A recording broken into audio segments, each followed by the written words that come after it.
Hence, it will be found that the fundamental fault of the female character is that it has no sense of justice. This is mainly due to the fact, already mentioned, that women are defective in the powers of reasoning and deliberation, but it is also traceable to the position which nature has assigned to them as the weaker sex. They are dependent, not upon strength, but upon craft, and hence their instinctive capacity for cunning, and their ineradicable tendency to say what is not true. For as lions are provided with claws and teeth, and elephants and boars with tusks, bulls with horns, and cuttlefish with its clouds of inky fluid, so nature has equipped woman, for her defense and protection, with the arts of dissimulation, and all the power which nature has conferred upon man in the shape of physical strength and reason, has been bestowed upon women in this form. Hence, dissimulation is innate in woman, and almost as much a quality of the stupid as of the clever. It is as natural for them to make use of it on every occasion as it is for those animals to employ their means of defense. When they are attacked, they have a feeling that in doing so they are only within their rights.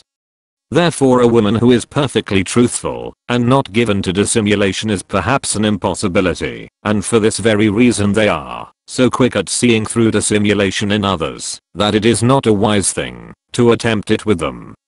But this fundamental defect which I have stated, with all that it entails, gives rise to falsity, faithlessness, treachery, ingratitude, and so on. Perjury in a court of justice is more often committed by women than by men. It may, indeed, be generally questioned whether women ought to be sworn in at all. From time to time one finds repeated cases everywhere of ladies who want for nothing, taking things from shop counters when no one is looking, and making off with them. Nature has appointed that the propagation of the species shall be the business of men who are young, strong, and handsome, so that the race may not degenerate. This is the firm will and purpose of nature in regard to the species, and it finds its expression in the passions of women. There is no law that is older or more powerful than this. Woe, then, to the man who sets up claims and interests that will conflict with it. Whatever he may say and do, they will be unmercifully crushed at the first serious encounter. For the innate rule that governs women's conduct, though it is secret and unformulated, nay, unconscious in its working, is this: we are justified in deceiving those who think they have acquired rights over the species, by paying little attention to the individual, that is, to us. The constitution, and, therefore, the welfare of the species, have been placed in our hands, and committed to our care, through the control we obtain over the next generation, which proceeds from us. Let us discharge our duties conscientiously. But women have no abstract knowledge of this leading principle, they are conscious of it only as a concrete fact, and they have no other method of giving expression to it than the way in which they act, when the opportunity arrives. And then their conscience does not trouble them so much as we fancy, for in the darkest recesses of their heart, they are aware that, in committing a breach of their duty towards the individual, they have all the better fulfilled their duty towards the species, which is infinitely greater. And since women exist in the main solely for the propagation of the species, and are not destined for anything else, they live, as a rule, more for the species than for the individual, and in their hearts take the affairs of the species more seriously than those of the individual.